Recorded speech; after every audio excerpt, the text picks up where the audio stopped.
Welcome to the Aerospace Executive Podcast, featuring in-depth conversations with executives, leaders, influencers, and journalists in this dynamic, high-stakes industry. Hosted by Craig Picken, founder of North Star Group, the boutique executive search firm for the aerospace industry. You'll learn how top aerospace executives are developing their people, competing for talent, overcoming challenges, and adjusting to industry trends to drive growth and profits. And now, let's join your host, Craig Picken. So, hey, Matt, welcome to the Aerospace Executive Podcast. Craig, always a pleasure. First one of 2019. That's right. We're going to have a blast. We're talking about industries consolidating and companies getting bigger and why that's both bad and good, and maybe some of the pros and cons of it.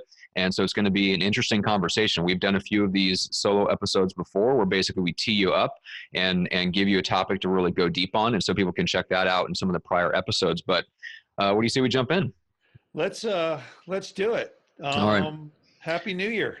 Happy New Year to you. I know it's exciting. It's going to be a big year for both of us, and it's going to be a big year in aviation, and that's what I want to talk about because it's things are getting bigger. Companies are looking to get bigger, and sounds like your take on it is maybe not so enthusiastic. So let's talk a little bit about why. Well, first, let's talk about what you're seeing in terms of companies getting bigger, expanding, maybe even consolidating and swallowing up other companies. If you want to name names, awesome. If it's something that if we have to keep those names off the record, that's fine too. But what are you seeing out there? Nah, we'll go ahead and name names. Good. Those who are guilty will be named. Look, Boeing has made no secret of it. They've got their new division, Boeing Global Services. They've got a $60 billion bogey on that division alone, or a goal target, and that's huge. And basically, what Boeing is saying is that if we manufacture the airplanes, we should be like everybody else. We should be vertically integrated, and we should be fixing our airplanes and supplying our own airline customers with additional Boeing products outside of airplanes. So that might be power by hour maintenance agreements, or a variety of interior configurations. They want to own their own interior shops. They want to, they want to design and build their own avionics for their own airplanes versus going to the Rockwell Collinses of the world and things of the sort. And, hey, look, I think it's a lofty goal. I get it. The big question mark I have over my head is, a lot of smaller companies can do it just as well and inexpensive. Other than being the OEM, what does Boeing really bring to the table as far as that goes? They design a great airplane, they build a great airplane, they deliver a fantastic airplane. Airbus does the same. Is the $60 billion Boeing Global Services really going to help them, or is it going to, my question is, does it really start to, do they trip over themselves? That's my, that's my big question. Yeah, which is interesting because to me, from the outside looking in, it looks very similar to what IBM did in the early 90s when Lou Gerstner took over, right? So they the regulations changed and they're able to jump back in and start offering consulting services on the backs of their mainframes and business computers. And all of a sudden they grow a multi-billion-dollar consulting firm off the back of their hardware almost overnight, seems like. I mean, it took them a very, very short time. So Boeing might pull this off, but let's say they do. So there's the possibility that they can trip over themselves, but what happens if they succeed? What does that actually do? And does it actually benefit the aviation industry as a whole? If they actually succeed, they change the industry. I mean, literally they change the industry, because you will have suppliers to Boeing now who will be redundant. They're just, they're not going to be, they can't compete. If your biggest customer is competing against you, you have to be nimble. You have to be creative. You have to figure out, okay, how can I get my customer to buy from me versus buying from themselves? So, that's the, that'll be the true question. So, it'll be really interesting to see. 2019, they started the big initiative in late 17. They've hired some phenomenally smart people to help them get there. And I think everybody now it's a waiting game. Along the same lines, Boeing and Airbus both have come out and they've said, look, we're not making as much money as our suppliers are. So Yeah. the pain will start now. Mm-hmm. And of course they're going to their supply chain and they're saying, we want better pricing. We want better cuts. Okay. And in fact, that is probably what's driving a lot of the consolidation amongst the industry is companies like United Technologies and Rockwell Collins and Aerospace, who have all been recently acquired, or Esterline, are all now trying to protect their shareholder, their shareholders against eroding margins that, Boeing and Airbus are both driving. So Mm-hmm. it's almost, in 2019, I start to wonder if it becomes a little bit of a clash of the titans. Mm. Interesting. Okay. Now, assuming that happens and they pull it off well enough, that they, keep going down this path, so to speak. Yep. What do you feel like that does? It obviously puts pressure on the smaller companies and companies that have been selling to the companies of the Boeings of the world. You feel like it's going to hurt innovation? Do you feel like that's because it really puts those companies at risk of completely going out of the business, or does it force them to try to innovate in other ways to compensate for the fact that now they can't sell to Boeing? So how do you see this playing out? If it goes the way that Boeing wants it to go, how do you see it playing out and affecting innovation? Yeah, look, I never bet against, I never bet against American businesses. Mm-hmm. If you take the average American small businessman, they're pretty crafty. Yeah. And people that are, you just take a 15, 20, $30 million company who can be nimble and quick. I think they'll tend to figure it out. So where I see a lot of this innovation happening is not necessarily in the big companies. I think the big companies will be steady Eddie. They'll innovate 2 degrees of tap dead center, i.e. they'll make their products a little bit better each year. But the true innovation will come in these companies that are 20, 30, 40, $100 million. Guys who come out with, revolutionary new products that can take the place of 3 products, or people that can figure out ways to cut costs dramatically, or, do what businesses have done for, 250 years in this country, and that's figure out ways to build a bigger mousetrap, a better mousetrap at a more profitable price. Yeah. So the bottom line is I'm watching the big guys, and I just call it the bully pulpit. Mm-hmm. I watch the little guys as well, because they always intrigue me with how they react to the market. And to bring this down to the level of the executive, yep. To me, it seems like you've got a couple of things going on. So you mentioned that Boeing has brought on some really great people. Right. So when they decided to essentially launch a new offensive, so to speak, in the market, they go out and they acquire talent, really great talent, probably from a combination of other big companies, but also some of the smaller guys, some of the innovative people that have raised up those smaller, more nimble companies you're talking about. So if those companies are going to survive, they're going to have to go and recruit more talent. Right. And one of the key things that I think sets you apart in the way that you approach placing executives and just the way that you think about the industry is that you're looking to place executives with people, like with companies that have the right strategic direction, and placing executives in there that kind of fit and align. Because like you mentioned, with those companies that are smaller, you never want to bet against them because they're nimble, they can make quick decisions, they can innovate, but their ability to innovate is and innovate well and do it successfully is directly related to how good their executive staff is.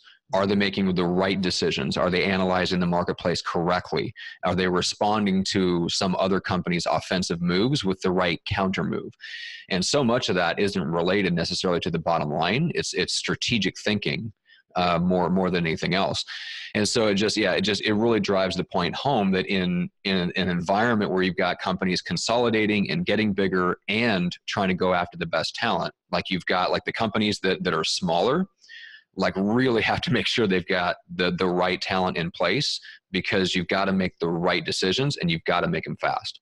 Yep. Well, it's like this. You take your you run a small business, as do I. Mm-hmm. There's probably reasons why. Well, there's a reason I run a small business is because I don't fit in. I don't fit in a big one. Right. You and I both have. We've taken on a lot of risk, and you put that risk on yourself, and it's like, okay, it's showtime. Mm-hmm. I either am successful or I'm not. And if I'm not, that's so, for the smaller companies, be it a smaller leasing company, a smaller manufacturing company, a smaller, design engineering company, et cetera. Ultimately, what they have to be doing is looking for people who are willing to take on a degree of risk and, who want to affect a bigger, you look a $10 million P&L at a 20% return inside Boeing Mm-hmm. is what? Yeah, $20 million P&L inside Boeing at a 20% return is $4 million. Mm-hmm. $4 million inside Boeing or Lockheed Martin or a big OEM, GE, is not a lot of money. Mm-hmm. You sit there and say at the end of the day, I grew my business $4 million. Everybody goes, okay, big deal. Hmm. You take a small company that the whole company is $20 million. Mm-hmm. Say we grew it by $20 million. Well, that's a phenomenal deal. Mm-hmm. So, basically what small companies need to do is they need to find people who are comfortable in an environment where they're taking on more challenges. They're more diverse tasks.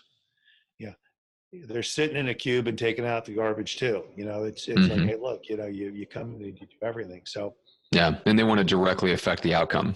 yeah, I mean, I look at the people inside GE and I talk to them all the time, Mm-hmm. and I am in complete awe with how smart they are. I mean, to me, I just look at GE and I'm like, how could ML get GE in the place it is today with the brain power that he has in that company? They're much smarter than I am. Mm-hmm. But at the end of the day, you take a look at those, you say, okay, smart people, can you come out of that big company environment and move into a smaller environment and truly affect change? So that's what smaller companies need to find. Yeah. Yeah. Makes total sense. Easier said than done. It is easier said than done. Because sometimes the thing that comes across most in the interview process is how smart you are and the character traits of good, accurate, clear thinking, strategic thinking, and the ability to stick your neck out and take a chance and take responsibility on a big decision. That is a whole other thing. And that it does not always come out in the interview process. And that's part of what somebody brings in a recruiter like you is to suss that stuff out, because you know the people and you have a better sense of their character before they even show up and go through the interview process. So everybody knows I'm an ex-Navy guy. Mm-hmm. And I call it the tugboat theory. And the tugboat theory goes like this. And I came up with this a couple of years ago. It was kind of stupid. I was sitting in my bed one night, or laying in my bed one night thinking about it. It was all because I went to a guy and said, look, I've got a general manager position now I want you to take a look at. I think it was $100 million. It was a $100 million business. And the guy says, well, I run a $400 million business now. Why would I want to look at a $100 million business? Mm-hmm. So I was thinking about that. I'm like, here's why. You take a big container ship, a big box ship that goes from China to San Francisco. It's 1,000 feet long. It's got 2,250 standard containers on it. And while it's pulling out of port, it's got a harbor captain. The captain of the ship is not guiding it out of port. There's a harbor pilot that is taking it out to port. Once he's about 10 miles out, the captain of the ship takes over the con, and he basically puts it on autopilot. Mm-hmm. And that ship goes from China to San Francisco across a big ocean. It might make a 2 or 3 degree course change along the way, but in general, not very much. And then when it gets within 10 miles of San Francisco, he turns the con over to another harbor pilot And when he gets closer to the pier, he's got two tugboats to push him into the berth. Mm-hmm. That's his job. Now he's got a 1,000-foot long ship, and he gets paid well. Mm-hmm. But at the end of the day, it's I'm going a couple thousand miles on this course, and this is this course and this speed. That's what I'll do. Mm-hmm. Now take a tugboat captain. Tugboat captain, he's got maybe an 80-foot long boat, crew of 5. He's doing his job 5, 6, 7, 8 times a day, mm-hmm. constantly navigating shifting tides, mm-hmm.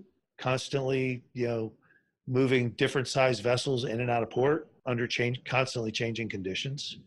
So to sit there and say, hey, look, I've got a business that's this big, for me to go to a smaller one, look, the tugboat captain by far has a much more challenging job. Mm-hmm. And, oh, by the way, they get paid more too. So I sit there and I say, to take a step back in a P&L for a business leader does not mean taking a step back in in the size of the role. Yeah. In fact, it may be 10 times more challenging than anything you're used to. Mm-hmm. So, and I would venture to say probably much more fulfilling. The more direct effect you have on the outcome of something, the more fulfillment and satisfaction you get. Exactly. So that's kind of my theory. And look, I think the guys at Boeing are incredibly smart. They've got everybody scared, or at least a little bit nervous. Mm-hmm. And it's driving a big change in the industry. I think 2019 is the year that we see how it all shakes out. Love it. All right. Well, let's finish with this. Craig, what's the best way for people to reach out and connect with you? 910-509-7129 is my number. I love it when people call me. But if you want to email me, it's craig@northstaresg.com. And do that. But pick up the phone, give me a call. If I can't answer it, I will call you back in 5 minutes. Sounds good. Craig, awesome. Love it. For everyone that is listening, if you enjoy kind of what we're talking about, you can go back to iTunes, Apple Podcasts, Spotify, your favorite podcast app. You can review and rate the show. You can look up Craig's some of the solo episodes that we've done in the past, as well as interviews of some of the top executives and leaders in aviation and aerospace. So make sure to go do that. Subscribe to the show. That way you get the latest episodes automatically on your mobile device. Craig, thanks so much. We'll see you on the next episode.